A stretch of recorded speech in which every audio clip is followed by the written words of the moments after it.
Excel Grade 8, page 20. 8-ші сыныпқа арналған Excel кітабының 20-ші бетін өтетін боламыз. Exercise 1. Бірінші жаттығу. Identify the verbs forms. Сіздерде present simple, қарапайым осышақ, present continuous, созылмалы осышақ және present perfect, жедел осышақ формасында берілген сөйлемдер. Сол сөйлемдерді қай формаға жататынын табуымыз керек және мына астындағы мағынасына қарай сәйкестендіруіміз керек болады. Сандарды әріптерге қарай. 1. He is having a dance class right now. Ода дәл қазір би сабағы бар. Бұл бізде C болады. An action happening now. Дәл қазір орын алып жатқан әрекет. 2. She drinks 2 glasses of milk every day. Ол күнде 2 стакан сүт ішеді. Бұл бізде D. A habit or routine болады. Әдет немесе рутина. 3. He is getting married next week.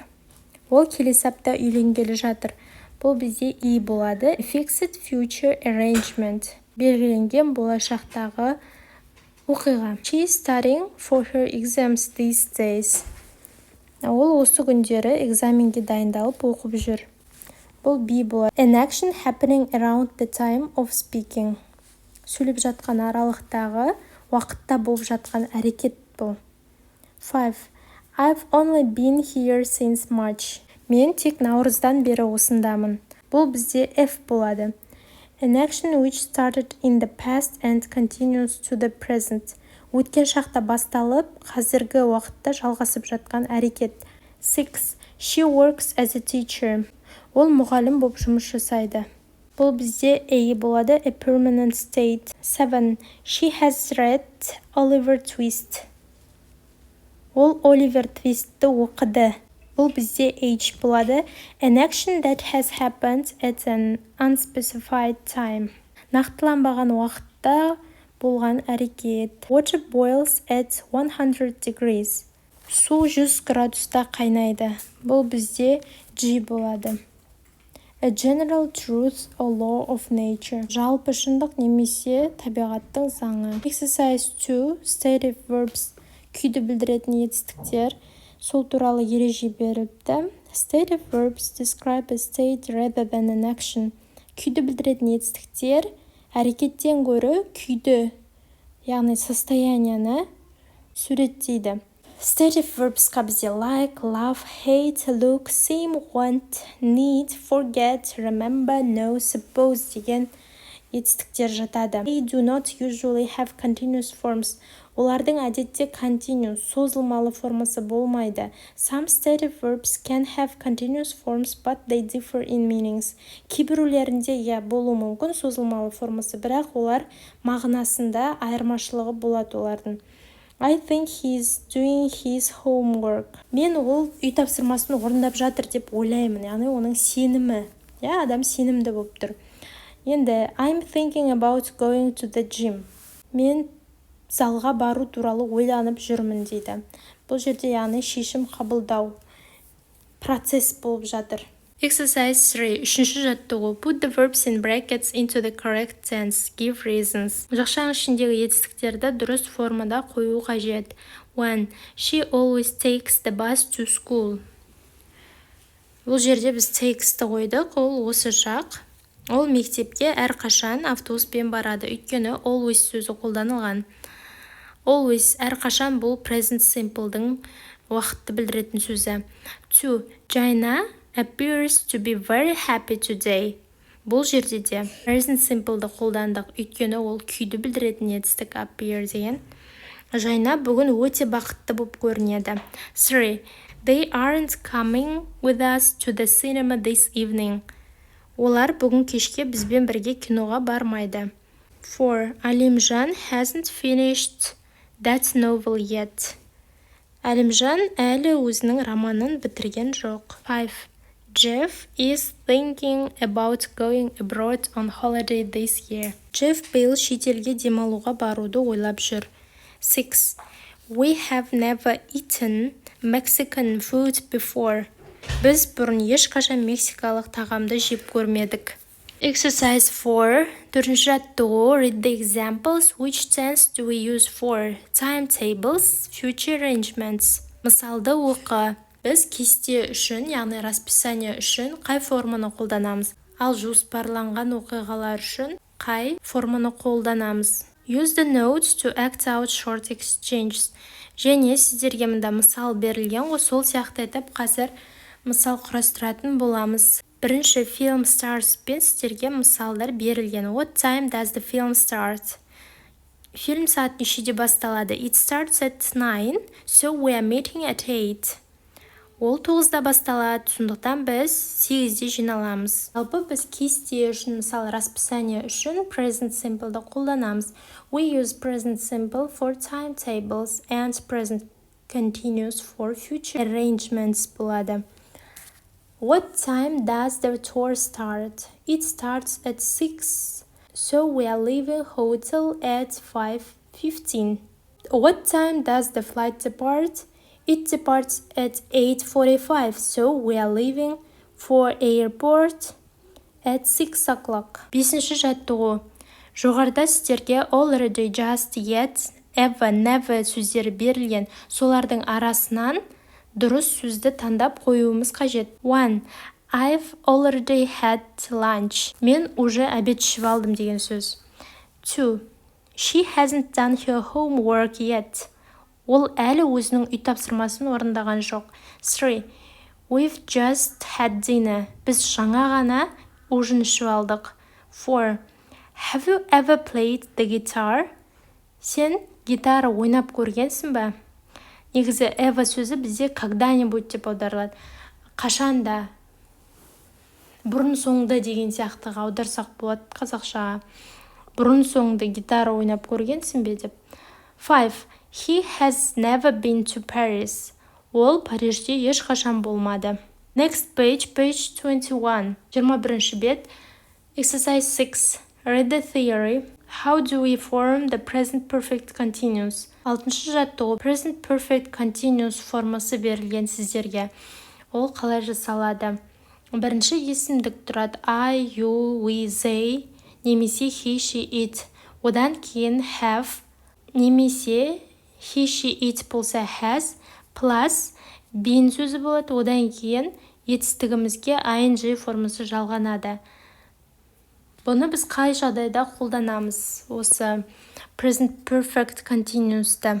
Екі жағдай бар, ол қолданылатын. Бірінші, өткен шақта басталып, қазіргі уақытқа деген жалғасып жатқан әрекет туралы айту үшін. Мысалы, they have been planting trees for 3 hours. Олар 3 сағат бойы ағаштар отырғызып жатыр. Екіншісі, өткен шақта басталып, біраз уақытқа созылған және нәтижесі қазір көрінетін әрекет туралы айтқанда қолданамыз. Мысалы, he is tired because he has been studying all day. Ол шаршаңқы көрініп тұр, өйткені ол күні бойы оқыды. Яғни ол өткен шақта басталды ғой әрекет. Оқыды, біраз уақытқа созылды, я? Және ол нәрсе қазір көрініп тұр. Present perfect continuous'тың уақытты білдіретін сөздері since, for, how long, all day, немесе week. Осы сөздер. Exercise 7. Read the sentences and answer the questions. Сөйлемдерді оқып, сұрақтарға жауап бер. She has been working for him for a long time. Ол оған ұзақ уақыт бойы жұмыс жасап келеді. She has been working in the same company since 1992. Ол дәл сол компанияда 1992 жылдан бастап жасайды. 1. How do we use for since? For мен since'тің қолданылуы туралы айту керек бұл жерде. Қалай қолданамыз дейді. Жалпы for сөзін қанша уақыттан бері әрекет жасалып жатқандығы туралы айтқанда қолданамыз.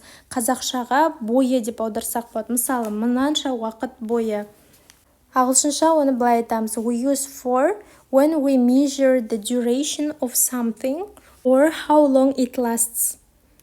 Енді since-ға келетін болсақ, since сөзі әрекеттің қай уақытта басталғандығын білдіреді. Қазақшаға мынанша уақыттан бері деп аударуға болады. Бері деп. We use since when something started in the past and continues until now. Енді келесі сұрақ. Which question do the sentences answer? Мына сөйлемдер жаңағы көкпен жазылды ғой, екі сөйлем. Оқып аудардық қой. Солар қандай сұраққа жауап береді дейді. The first sentence answers the question, how long has she been working here? The second sentence answers the question, since when she has been working. Exercise 8, 8-ші жаттығу. Put the verbs in brackets into the present perfect continuous. Жақшаның ішіндегі етістіктерді present perfect continuous формасына қою керек. 1. Susan has been working all night. Susan түнімен жұмыс жасады. 2. They have been learning English for 6 years. Олар 6 жыл бойы ағылшын үйренді. 3. You look really tired. What have you been doing? Сен шаршаңқы көрінесің. Не істедің? 4. Dina has been shopping since this morning. Дина таңнан бері дүкен аралап жүр. Exercise 9, 9-ші жаттығу. Put the verbs in brackets into the. Жақшаның ішіндегі етістіктерді present simple немесе continuous, present perfect simple немесе continuous формасына қою керек. 1. Have you seen Maria recently? No, I haven't talked to her since Monday. Марияны жақында көрдің бе? Жоқ, онымен дүйсенбіден бері сөйлескен жоқпын. Why do you taste the cheese? Неге сиырдың дәмін көріп жатсың? It smells strange. Оның иісі бір түрлі. 3. Where are you going? Қайда бара жатсың? Shopping. Дүкен аралауға. Do you need anything? Бірдеңе керек пе? 4. You look tired. Шаршаңқы көрінесің. Yes, I've been working since 9 o'clock this morning. Я, мен бүгін таңғы 9-дан бері жұмыс жасадым. Where does Tony live? Тони қайда тұрады? In London, but at the moment he is staying in Bath. 6. How long have you been waiting for the train?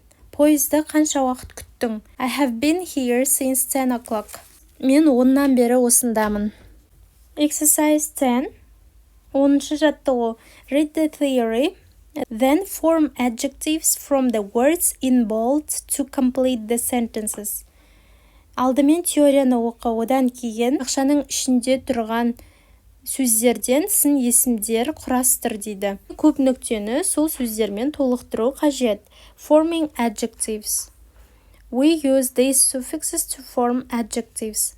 Біз мына жұрнақтарды сын есім құрау үшін қолданамыз. Ose. Мысалы, danger дегеніміз қауіп, зат есім. Егер оған ose деген жұрнақ қосылатын болса, dangerous сын есімге айналады. Қауіпті, қандай деген сұраққа жауап беретін. Енді, және де if деген окончание болса sense, sensitive. Y деген окончание болса health, денсаулық, дені сау болса healthy. Full деген жұрнақ арқылы тоже care, careful.